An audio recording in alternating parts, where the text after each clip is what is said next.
Welcome to the Reclaim Leader podcast. I'm Jason Tucker. And I'm Jesse Skiffington. We're two pastors in the trenches who are passionate about church health for greater gospel impact. We share the ups and downs of ministry, strategies that worked for us, and some that didn't. Best practices and practical tools for church leadership. The goal, to help all of our churches flourish. Let's get started. See another sunrise, sing a little song.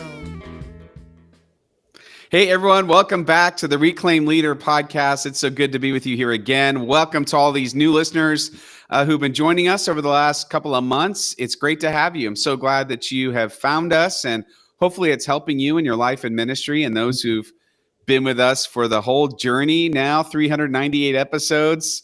We love you. Thank you for putting up with us. And I hope something somewhere in there is helping you to lead. But we were just saying this as we're getting ready to hit record. I mean, I think sometimes I hear from people, wow, it must be great to have a church that, like really gets it, or some sort of comment that would lead me to believe that they think I never have any resistance, or that revitalization is somehow easier. And in some ways it is, because it's been a 13-year run and we've got a lot of shared history together as a church, but there's always leadership challenges. I mean, that's part of it. That's part of leading change. And I don't know if it's an encouragement or a discouragement to our listeners, but man, we're leading through it right now. Yeah, walking through challenges. We're going through a bunch of staff changes right now that are positive. People are doing things that are awesome in their life, but I'm like, who's going to fill all these holes, or what are we going to do? I mean, there's always things to work on, right? And we had a speaker for our men's group this last weekend. It's so good. It's this awesome story of overcoming a lot of obstacles early in his career to build this awesome cabinet business that, employs a ton of people. And he just sees how God works through that to bless a lot of folks. And he said something that jumped out at me. He said, overnight success in business is 15 years. It's like, it took just a long haul of decisions and wise decisions and setbacks and false starts and setting culture. And it takes a constant attentiveness, and it's not an overnight kind of deal. Revitalization is really never done. And it's work that we have to come back to. And you and I have talked about how now in this season, we're, more than a decade into our ministries and the churches where we are, we're going back and having to change and adapt things that we helped create. And we need to do something new and different now. So anyway, here we are lamenting our leadership, but it's an ongoing challenge. And so I'm just glad for the conversations we get to have. And for those of you that are tuning in, if you're more on the front end of leading change in your church, we want to support you in that. And if you've kind of maybe you've been, through the church for a number of years and leading, and you're feeling tired and stretched and worn out by all of that, and you're like, now I have to do it all over again. We want to be an encouragement to you. And so that's why we're having these conversations. Yeah. It's because these are the conversations I wish people were pouring into me all along. And we've sort of been that for each other. That we've helped each other kind of in leadership, and just bouncing ideas off and thinking about things in a different way, and going to conferences together and all of that. So hopefully we can be that friend for you that you are hearing from, and hearing how it's going in churches that are trying to do some similar things. This is a season for me, Jesse, where it's my end of the year. It's the end of we are on the fiscal year. It also coincides with kind of the program year. We have our annual meeting in June. We just had it on Sunday. And I feel like it's a sprint from Easter to the annual meeting, putting all the pieces into place. So in our Presbyterian system, you're worrying about getting church officers and all of those things, the annual budget, staff reviews, and all this stuff seems to happen at the same time in the busiest time of the year. May is just insane around here. And I'm not sure it is where you live, but it's kind of the same. So it feels like a sprint. And now that on the other side of the annual meeting, I feel like I can breathe a little bit. I'm always relieved when that meeting's done. Well, there certainly is still work to do. I feel like I'm finally coming up for air. Yeah. And thinking about what do I need to be paying attention to? I certainly need some rest. I need some time off. I'm feeling it. I'm realizing that my preaching schedule this year was way too much. I think I preached 49 Sundays, maybe 40. I don't think I even took up my full 4 of vacation that I usually get. And I didn't take any continue ed time. It's not good. It's not good. It was a busy year. There were a lot of great things that happened, but I'm definitely feeling it. So I'm thinking about things like that too. And what are the things that I've been neglecting while I'm in this really focused, get it done mode, which has been a few months. And this episode is about, okay, how do we take a breath before the next ministry season, whatever that looks like? Usually summer is pretty good for pastors as far as taking a breath. I don't know if your church is like this, Jesse, but we don't have any, team meetings or, session meetings during July. So there's a little bit of a built-in breather. But I'm thinking a lot about, okay, what do I do now? How do I both rest and start thinking about the things that need some attention? Yeah. So it's kind of taking an inventory as you're talking about in this episode. And I like your image for this, Jason, because I think you and I are similar. I think we probably approached the garage clean out a little differently, but we kind of have the beginning process is very similar. We're going to be using this image of the garage clean out to kind of take inventory of where we are before we jump back into the sprint of the next ministry season. So tell us about this garage clean out metaphor, because I think probably a lot of folks can relate to this. And if you can't, you can certainly understand what we're talking about here. So let's dive into this. How do you do your garage clean out, Jason? Yeah. So over the course of the winter, especially, the garage gets a little funky.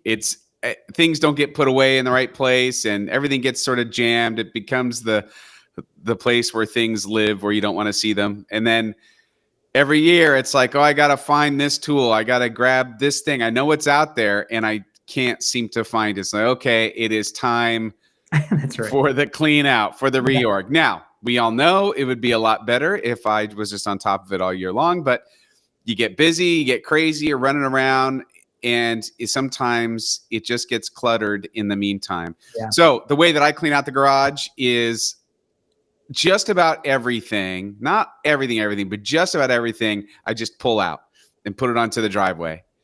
And I start sorting it. Do we need to get rid of that? Are we keeping that? What do we keep in? What needs to get dusted off? Oh, I've got 2 of those. I almost just bought another one. Yeah. Okay. I guess I don't need to buy another one. I know what we have. I'm taking inventory. I'm deciding, is this still useful? Is this still needed? Are we in a different season of life? Case in point, we bought my oldest son when he was young. I want to say he was maybe 11. We bought him a starter surfboard, like a foam surfboard, still in the packaging. Of course it is. Still in the packaging. I love it. So, I mean, like, I think it's time we let somebody else enjoy this or let it sit in their garage. But but that's what I mean. So what would a ministry version of this look like? Yeah. I guess maybe there's some overlapping circles here. I don't think it's just ministry. It's certainly like a life come up for breath and think, okay, I think so. Yep. What do I need to pay attention to now? Yeah, I think that's a good image for that, because I think actually we need a place like the garage during the winter months, or the grind of ministry. We need a place where we can just take something and set it aside. I have this file cabinet in my desk right here, stuff that I don't want to deal with right now. It just goes in there. And I know I'm going to have to get to it at some point, but I think we need the garages for our own sanity's sake, to keep things clean enough. At least I know it's somewhere. I'll get to it when I get to it. And I'm going to get to it eventually, right? But then if we never take the time to do the inventory, do the clean out, that it gets to be overwhelming to the point where we feel maybe paralyzed by what's going on in the garage. So I think a regular habit of doing a garage clean out is good. We found, and we just did this with my son, Will, we're going through all the baseball gear side of the garage, all the stuff. And we found we have 2 full boxes of hand warmers. You break them up, and we need hand warmers for baseball in the Northwest is what it comes down to. But we have 2 boxes, and I know for a fact that we would have bought a 3rd box next year.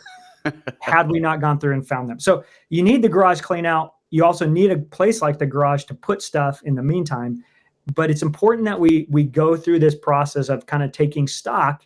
Otherwise, that garage gets so full and so cluttered that it paralyzes us. So I'm thinking about a few things, and I know you have a few things for us to think about. But when it comes to ministry and our life as pastors, what are the things that you find most helpful to kind of take stock of or take inventory while you're doing that? Yeah, process? I think the first thing, and I kind of led with this, is I check in with myself. Yeah.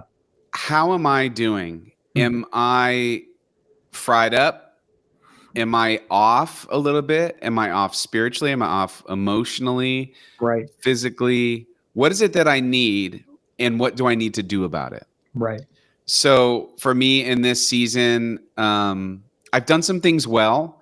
I've kept on a really good exercise regimen this year that I'm happy about. It definitely has sustained me. I think I'm a little emotionally tired because it's been go, go, go for so Mhm. long, Mm-hmm. and not really taking the time to.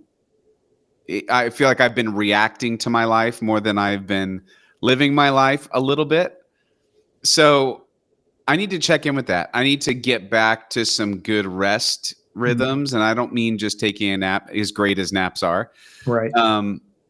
but just taking some time to go grab a cup of coffee and sit and stare at the ocean, or Yeah. or do something that isn't productive on purpose, Mm-hmm.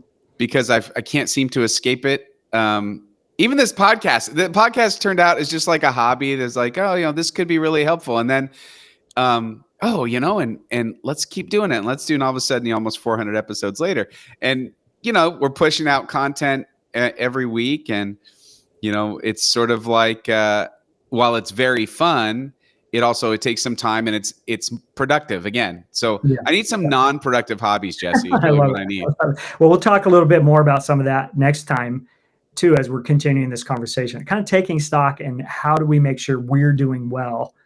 How are we taking stock of our own emotional, spiritual life, our relationships, and those things? Because it really is important, because we lead out of that place, and so we need to take stock there. So, kind of going, how am I doing? Not in a selfish way, but in just a self-awareness way. How am I doing? And if we notice something that doesn't quite feel like we're on the right track, or maybe whatever's going on, and we go, what's that about? Where's that coming from? And just kind of take an inventory about, do you need to double down on your exercise or your devotional time, or those kinds of things as you're taking stock? Yeah. Then the second thing is, okay, I've checked in with myself. Now, who are the people in my life I need to check in with? Maybe I need to check in with my wife, with my kids, with immediate family members. Who do I need to spend some intentional time with? Because maybe I haven't done that as well in this sprint of a season that I've just been in. It could also, there's sort of overlapping Venn diagram stuff, but friendships in the church, the people in the church that I need to check in with. I think pastors, we often, maybe it's like this guy that texts you all the time and sends encouraging notes, and then you don't really reciprocate.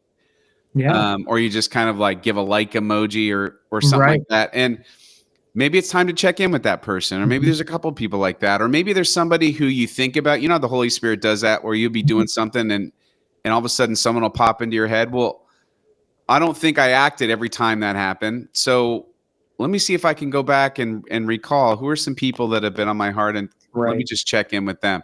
So it's always like myself and then others. Who do I need to check in with now that I'm coming up for air? Yeah. And you're thinking about checking in kind of the key relationships in your life, or maybe some key folks. And what does that check-in look like? I mean, do you go, hey, we need to go get coffee and check in about life? And sometimes is it like that? Or is it more like, hey, I'm just going to be a little more intentional in my conversation with my kid as we're driving to the next thing? Or yeah, it's both for sure. Yeah. Okay. It's both for sure. Yeah. It's hey, Jesse, when you have multiple kids, you're like, have I spent more time, you're trying to equal it out, or just think like, I haven't really connected.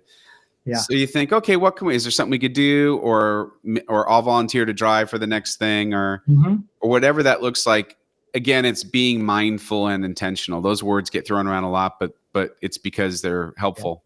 Yep. Yeah. I find the end of the day a good time to check in with my kids where they are in this time. They're 13 and 15. So it's like I can just pop in for a minute. How are things going? And sometimes the conversation is like, fine. Thanks, Dad. Like that's the whole conversation. And other times it's the floodgates kind of open up or whatever. And so I do think checking in is good. And it doesn't have to be weird though. It's not like you don't say, to Karen, hey, we're going to go have a defining the marriage conversation somewhere. Like, don't be weird about it, right? Yeah, let's not do that. Like, you might not want to know, first of all, but also, That's right. But like Callie and I, we're like the other day, I was like, man, when's the last time we just went and got dinner and kind of had a date night? And it'd been a while. So we had an excuse. We had our community group canceled. And so I was like, let's just go get dinner instead. And so we did. And it's just a chance to kind of go, how are things going? How are you doing? And kind of circle back into a more purposeful place in that relationship. So yeah. I like that. I think checking in with yourself and then checking in with the key people in your life, your family, maybe some key folks in the church seems like a wise thing to take stock of. Yeah. And every time I do this check-in or inventory, it's not necessarily the same. I don't do all of these areas all the time, but I think if you just kind of circle, like if you're going through in your head some of these ideas, it's just kind of a quick, how we doing here. So I would say, that's kind of the personal stuff. And if I were going to create a list of a few church things that I like to think through in a season like this, it always starts with vision. Are we clear on the vision going forward? Is it time for another one? Is there urgency around a challenge or an opportunity? Or maybe we're not sure what's next. So then I started thinking, okay, if we're not sure what's next, where are the signs of life that God is giving us? Yeah. Where's the fruit of the Spirit in what we're doing as a church? Am I seeing clear fruit somewhere? Let me pay attention to that. And let's try to figure out or start asking some questions about what that means for us as a church. I don't know, Jesse, if you're in a season where, you sort of have your overall vision for the church. I don't know how much that really changes, but your vision in any particular ministry season will shift. Yeah, I think so. And you get your vision and mission. I don't know, probably the North Point guys said you marry your vision and date I can't remember it, but you stick really closely. There's something about marriage and dating. Something about marriage and staying committed to your vision and mission, right? Those things don't change on a regular basis, your big picture direction. But the interim stuff, it does. We change our strategies. We modify our ministries to adapt to new circumstances or whatever. And so you got to, paying attention. For me, it's kind of two sides. I heard you say two things kind of there too. One is maybe where is the challenge that presents an opportunity, a problem to solve, so to speak, or something to work on to be healthier. And then there's what's working well, or where's the fruit coming that we can lean into more, or maybe resource more, and kind of that's sort of catching the wind of where the Spirit is blowing kind of thing. And so I think in those terms, and for us, we're kind of at a place where we're wanting to drill down on some of our values. So we have our big picture vision and mission, but who are we as we live out our vision and mission together?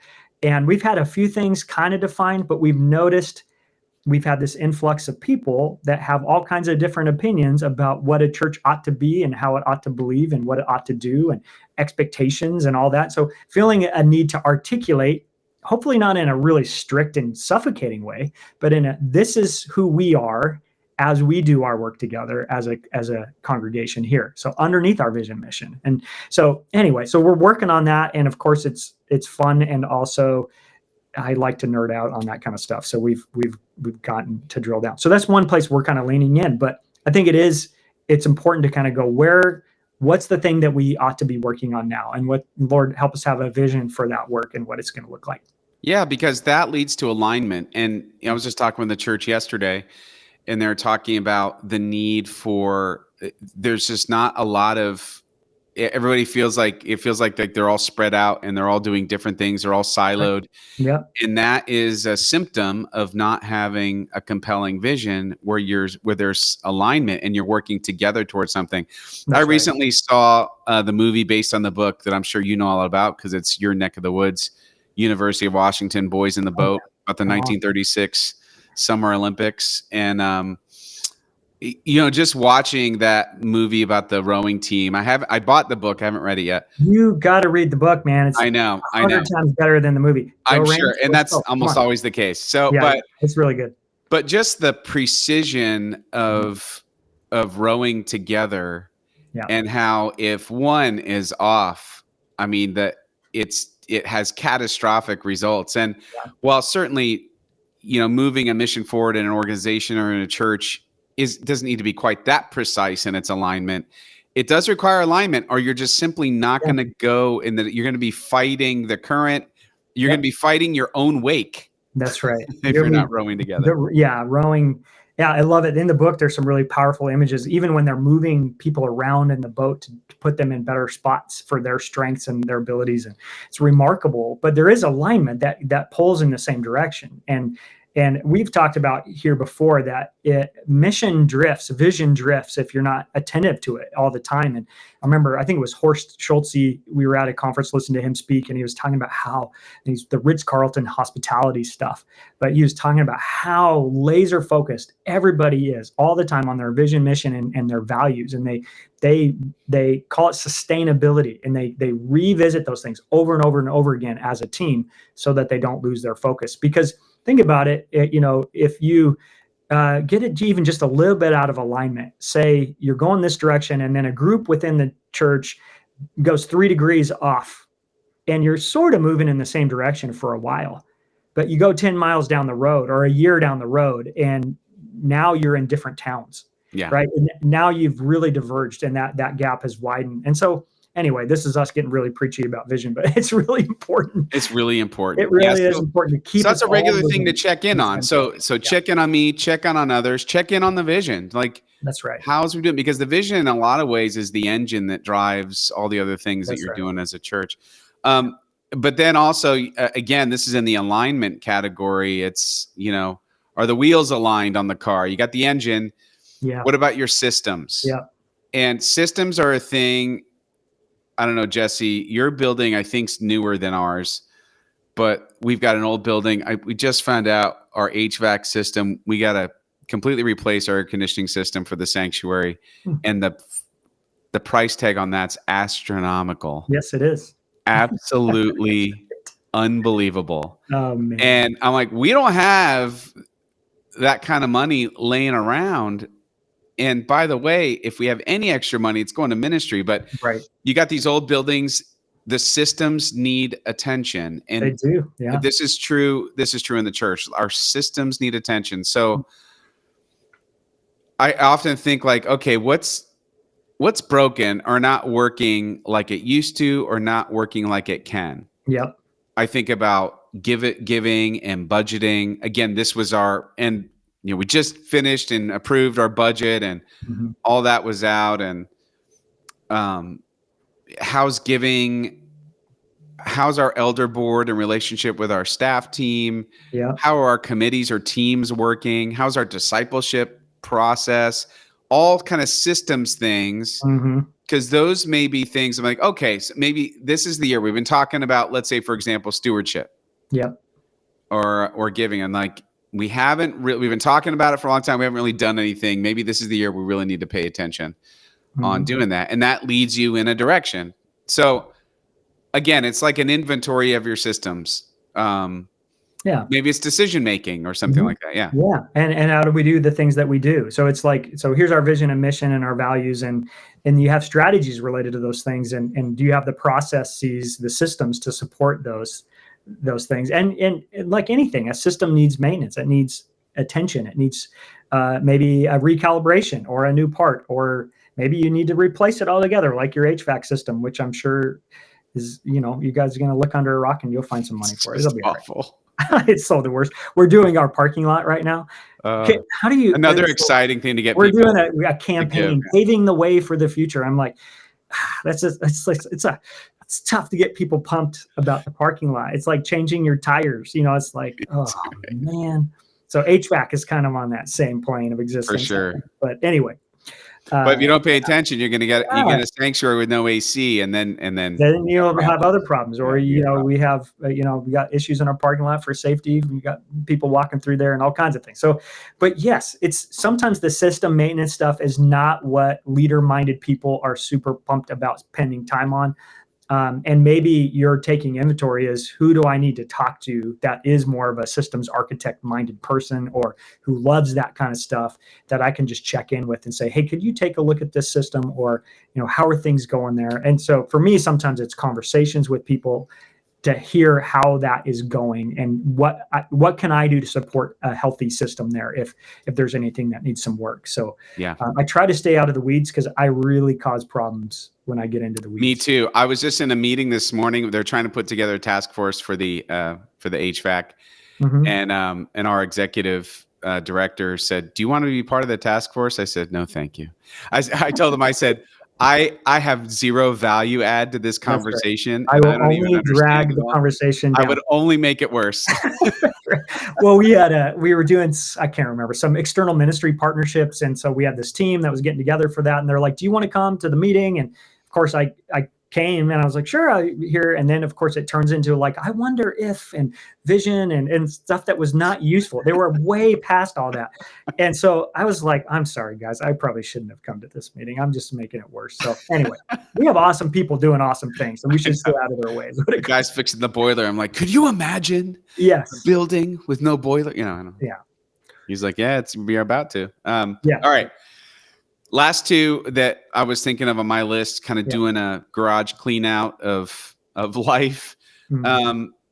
Teams is another place where I think it's good. You could probably use the same questions for teams or events that you run. It's really this idea of what teams are an energy drain, right? Where do they need an infusion of new leadership or direction or participation? Do we need some new blood on the team? Do we need, are some teams sort of floundering a bit? Is there a little bit of a lack of leadership from the team chair or whoever's kind of driving that? Or do we need some staff support in an area for a season? What does that look like? But I think teams, if the goal is to get it off of the staff's plate onto the volunteers, how are those going? And are there areas that kind of can use some TLC? Yeah. How do you evaluate that stuff? Are you listening to reports that are coming upstream from those teams? Are you reaching out to those team leads directly, or how have you kind of taken stock of your team? Yeah. So the way it is for us is that's the sort of thing that will come out on our leadership team. Like, for example, our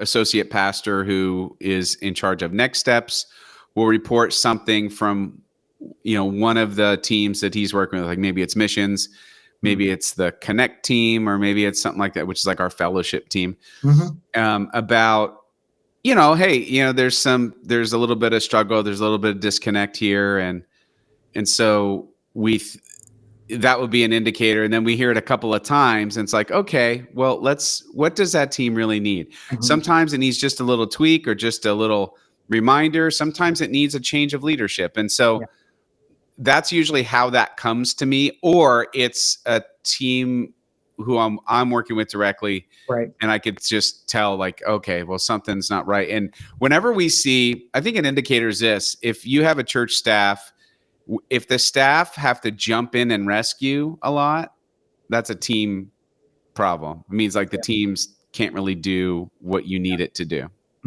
Yeah, no, that's good. So kind of finding your way, depending on the size of your church and what goes on, your level of involvement with those teams directly may, you may not have direct involvement, but you're listening for certain little smoldering fires that are starting to burn, that if we can get to them early, that kind of stuff, and to kind of taking stock there. So I think that's wise. And for me, I think the team stuff, it's when competing vision comes along, and it's not that it's wrong or bad or something. People have ideas all the time, but this is not how we choose to do this. This is how we welcome and integrate people into the life of the church. And so this is our strategy. And so sometimes it's bringing a team back into alignment with what we've agreed to is the purpose for that team or that function. So anyway. And then lastly, one that comes up for me is preaching. Usually when I'm in a run like this and I'm tired, I'm not very creative. You know, those creative juices go, and then I get a little bit stuck, or maybe I find myself kind of rehashing some of the same ideas, not intentionally, but just I think because it's easier than Well, yeah, you kind of get on a loop almost. Yes. And I'm definitely at that point right now in this time of year. Like I need to sit down and think about the fall and like between now and Christmas and what where kind of the Lord's leading us and what would be some sermon topics that would make sense or some books of the Bible we need to go through. And I think that's a great place to start. Like, I think an indicator is, do I find myself really week to week in my sermon prep? Yeah. And we talk about this all the time, but I think it's worth repeating. Or am I a few weeks ahead, at least with the idea, so that I got a picture of where we're going? It's sort of like I'm doing an audit. How's preaching going lately? How am I feeling about preaching? Do I feel like I'm not giving my best effort? Do I feel like I'm coasting a little bit? Do I feel like I need some more creativity? Do I need to drill down and go a little deeper? What does that look like? What's next? So that's I would say. I think those are really good questions. I sometimes a couple of the indicators for me that I need to come up for air on the sermon front is when I have less resources open on my desk as I'm preparing for a sermon. I'm just kind of going off of what I already know because maybe a crunched week or something, and I'm not really looking for more. The other thing is when my application points are very closely related week to week to week, and I'm like not as creative about where to land the plane and the key takeaway or something. Yeah. Go, wow, that's a sign. Or sometimes it's when I can't really think of I'm just missing the creative aspect of good illustrations and helpful ways for people to engage with the text. And so that's a sign to me that I'm running out of my creative juice for sermons. And so I need to either get further out ahead or take a breather, find a way to kind of shift gear, downshift a little bit and give some opportunities for others to preach so that I can kind of recharge. So it's another one to pay close attention to because it can drift without really noticing. And all of a sudden you look up and go, what am I even talking about? Yeah.